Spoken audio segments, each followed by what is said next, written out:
It's the Brad and John Show. It is the Brad and John Show. Today's show is December 31st, 2024. Last show of the year, John. And they said we never make it, right? Yeah, well, mostly I said we'd never make it. But they said it too, Brad. That's John Combest, C-O-M-B-E-S-T. Check out his website at johncombest.com. Every day for the past 23 plus years, he puts together a thorough listing of all the important stories you should know about going on in the state of Missouri. We bring this guy in. What's your name again, sir? I'm Casey Kasem. And what do you do? Their stories coming up. He's got lots of stories, and John starts out with number... In third place...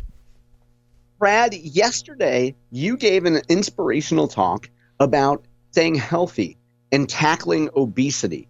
And you told a story from your teenage years about you and your dad and how some of your dad's comments when you were, let's face it, becoming an oinker, some of your dad's comments, which were very, pretty boomerish of him, helped inspire you, Brad, to remembering that sometimes you just need to get off your you-know-what and exercise.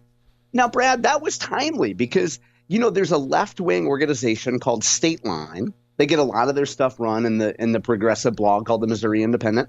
And the Post-Dispatch today runs a State Line piece about bad habits and obesity and junk food and drug use. And at first glance, Brad, it's a little bit inspirational because it says, hey, average life expectancies are slowly rising a little bit more. They plummeted during the pandemic, and they're slightly rising. And Brad, I say that this is inspirational, but it's also aspirational because as you might assume, these progressives at State Line, and this gentleman's name is Tim Henderson, he has a solution to all of this, Brad.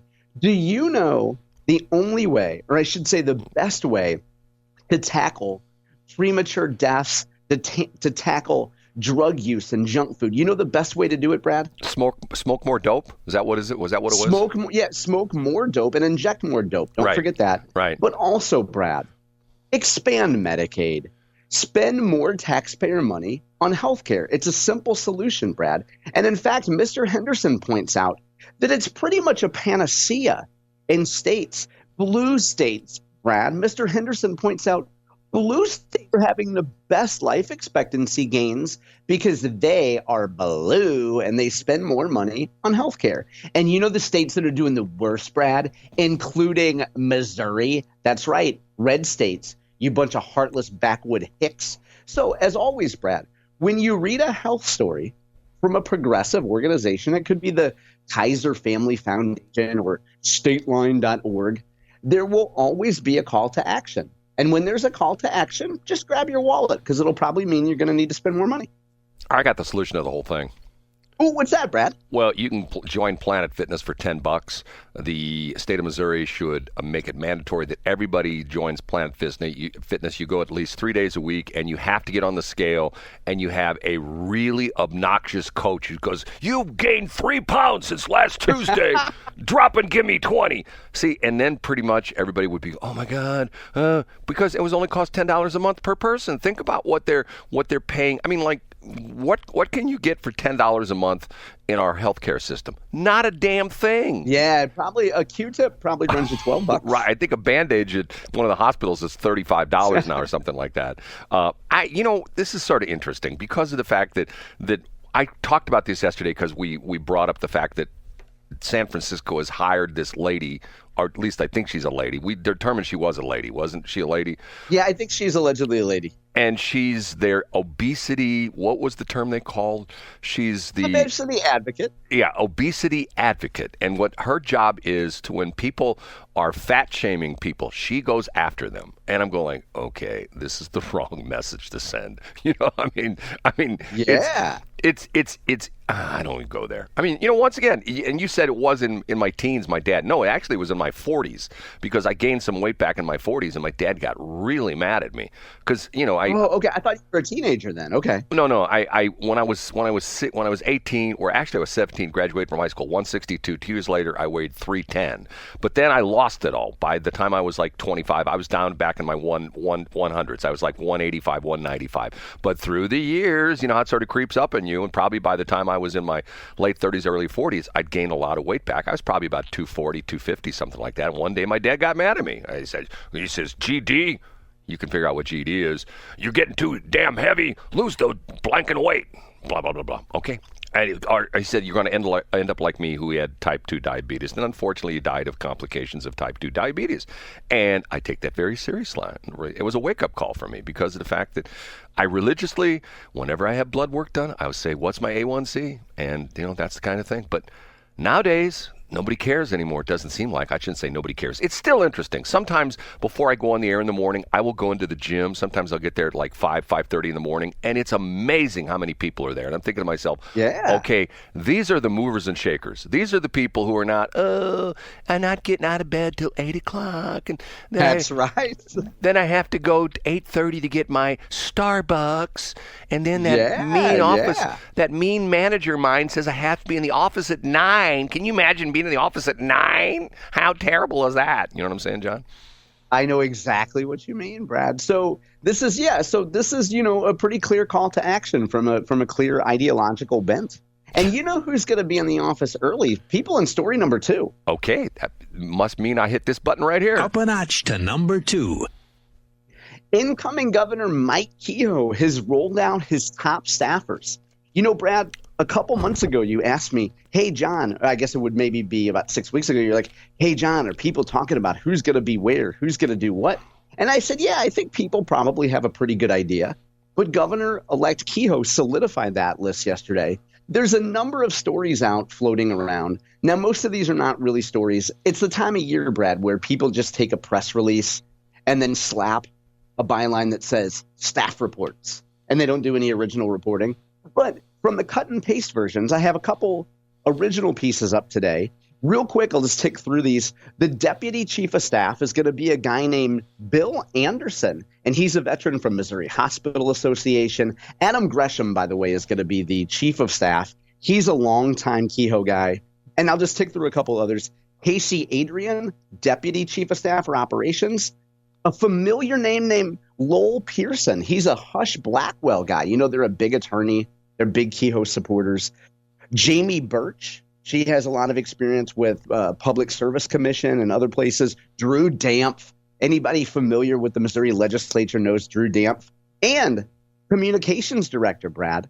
The same woman who led communications for Governor-elect Kehoe during the campaign, a woman named Gabby Picard. How many times do you think nerds go up to Gabby Picard and try to make a Jean-Luc Picard joke? You think that happens pretty often, Brad? I think she's got a wonderful name. That's what I wanted to name my daughter, Gabrielle. And my daughter says, I hate that name. They're going to call me Gabby. Gabrielle's a beautiful name. I couldn't agree with you more. And she says, well, we've had this discussion many times through the years. And she always says, well, people call me Gabby. Yeah, what's wrong with that? So what? She's an Amanda. Once again, I think I told you this weird story. She went to an award ceremony someplace, and she was like number 8 Amanda. There were 7 other Amandas there. And I said, Amanda, you were one of 8 Amandas. And she looked at me and she says, I'd rather be one of 8 Amandas than one damn Gabrielle. I'm going, okay, whatever. And by the way, Amanda is a terrific 1980s name that you will never, it's like Jessica or Jennifer. You'll never meet a kid on a playground named Amanda today. Well, they go in cycles, just like, there's all the crazy names that you and I mean, look at John. How many Johns are there on the playground today? 0, right? Well, I think the kids that are dominating youth sports are generally named John. I don't know. I got a small sample size there, Brad. But here's the story. Kehoe has appointed people, and then you'll have these folks actually go out and hire some of their own people. And you'll see, as be expected, you'll see some holdovers from the Parson administration. And then you'll see some fresh blood come in, Brad. So it's exciting. If you're a lobbyist, you've already been doing research on these people, trying to figure out what they like, what they're into, probably what kind of scotch they drink. That type of stuff. Or what they like to eat at Madison's, right? Is that what it is? That's your place, Brad. Hey, before we're done, after we're done with number 1, we have a very important correction to make from yesterday's story. Don't let me forget it with like the last 60 seconds, Brad. Did I screw up? No, neither of us screwed up, Brad. Both of us got something correct. Okay, number 1. The number 1. It's that time of year where our favorite and sometimes our least favorite, quote unquote, journalists or content creators go back and pick the top stories of the year. And in my opinion, the best working journalist in Missouri, Jason Rosenbaum, has a piece up today. St. Louis Public Radio got together and they decided what they consider to be the top stories of 2024. Now, they're pretty progressive, so the number one story in their mind is going to be the pro-choice vote to legalize abortion. But Rosenbaum, you can tell that Rosenbaum put this piece together because it's actually really well written and fair. And Rosenbaum ticks through Wesley Bell beating Cori Bush. The constitutional amendments changing the IP process floundered. Rosenbaum talks about the giant flops of Missouri Democrats this year. Remember, a year ago, people are saying, oh, Crystal Quaid, it's going to be a big pro-choice wave. And that guy in the extra medium T-shirt, the tight T-shirt guy, was running against Josh Hawley. He's going to raise so much money and he's going to oust Josh Hawley. Sure, that's adorable. So Rosenbaum went through some of the greatest flops of the year, which are all Democrats. And then Rosenbaum, they throw in an Illinois story because they have to. It's some Madigan story. I don't care or read anything about Illinois. The only time I go there is if I miss an exit on the way to a Cardinal game. And then also Mike Kehoe getting elected governor. So I'd also point to, if you're an incoming, here's the tip, Brad. If you're an incoming Capitol staffer or state legislator, or even an existing one, there's a terrific summary of the year in Missouri agriculture written by the great ag journalist Mindy Ward. It's in Missouri Ruralist, and she goes through the top agriculture stories of 2024. I have a link to it up today, Brad. It's worth skimming. If you have constituents or people in your life who are involved in agriculture, go read Mindy's piece. So it's the end of the year. Some of these stories, Brad, that you see on outlets that are roundup stories, they're just lazy end of year. Let's pull stuff while we take naps between Christmas and New Year's. But Rosenbaum has a great piece, and Mindy Ward has a great piece today. Okay, John, here's the one for you. Doing this you doing your website every single day for the past 23 plus years. What would you say the top three stories of Missouri were in 2024? I would say it's Kehoe's victory. So in no particular order, I would say Kehoe's victory. I would say Cori Bush losing to Wesley Bell in this region. And we have a location bias because you and I hear and see things that are in the St. Louis market. But I think that's a big deal. A year ago, I didn't think that Cori Bush could be beat. So I think Wesley Bell winning that was big. And then among political insiders, I would say the repeated infighting and the ongoing infighting between Republicans. Remember, a year ago, session was just about to go in, and then we had a, at times, disastrous session. So I think we saw Missouri Republican infighting pretty vicious. What do you think they were, Brad? I mean, and put Trump aside, but in Missouri, what were the biggest Missouri stories? Well, I agree with pretty much what you're saying there, and I think the thing that, once again, is that, I listened to Mark Cox before we go on the air. Man, he went on another tirade this morning about the Republicans with the crazy stuff. And, his whole thing is he is a ardent anti-abortion guy. And he essentially says that the Republicans are totally to blame for the fact that there's now legalized abortion in the state of Missouri because of the lack of any IP reform. And once again, you and I have talked about this before. You've got, who was it that were you talking about this? Or once again, it's like the person said there were two people that this person was making the comment about that she didn't necessarily like term limits, but she's glad there are term limits because guess who isn't back? Bill Eigel. And she named him by name, and she named somebody else, and I can't remember what the other name was. Because of the fact that, once again, and I get Bill because I've heard him talk about this, and, hey, I'm standing up for the true Republicans. Here we go again. It's the crap with the purity test. It's like the thing that, matter of fact, it's funny because I saw your exes yesterday, your tweets. You call them tweets? Do you still call them tweets, or do you call them exes? Yeah, I still call them tweets. Whatever. Okay. They're posts, whatever. A couple things you and Camelia were talking about being banned by 93.3, by Real Talk. By isn't that great? Isn't that hilarious? But once again, I find that so interesting because they pride themselves as being the voice of freedom. Now, isn't freedom letting anybody be a part of the action? Anybody speak? Sure. And now, and Tracy Ellis's defense, I'm associated with you, so that's going to get me an instant block. And we should also point out too that and I say this ad nauseum because I think it's important. I listen to Ryan Hite anytime I'm in the car between 4 and 6. When I'm in the car in the morning taking kids to school, I listen to Drew Shelton in the morning. That's why I link to those guys. Like, I think they do a great job. And like the hilarity of the fact that I promote shows on that station because I think they're great, and then the lessee of that show blocks me on X. Well, I guess maybe she's mad that I send people to those shows. Maybe she doesn't want Ryan Hite and Drew Shelton to get any more attention. Maybe she secretly hates them. I don't know. You are making my... Why would you block somebody and how many times, Brad, have we gotten in arguments on this show when you go off on Tracy and I'm like, oh, Brad, leave her alone. No. But see, you're making my point exactly. I mean, like in the last week, you've probably you've put this into your johncombest.com. You've talked about the fact that the throwdown with Holly and with Bill Eigel and all that. Sure. Right. And we're talking, and see, once again, this is the thing. And John, I am proud of you for doing that, because I actually had someone say to me the other day, why do you let John talk about Tracy's station? And I say, because of the fact that I don't want to be her.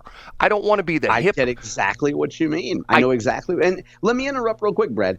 And if you're Ryan Hite or you're Drew Shelton, like, you don't need me linking to them. They have a ton. They have a ton of traffic. They have a ton of listeners. They have a very active Facebook page and all this stuff. Like, they don't need me to do it.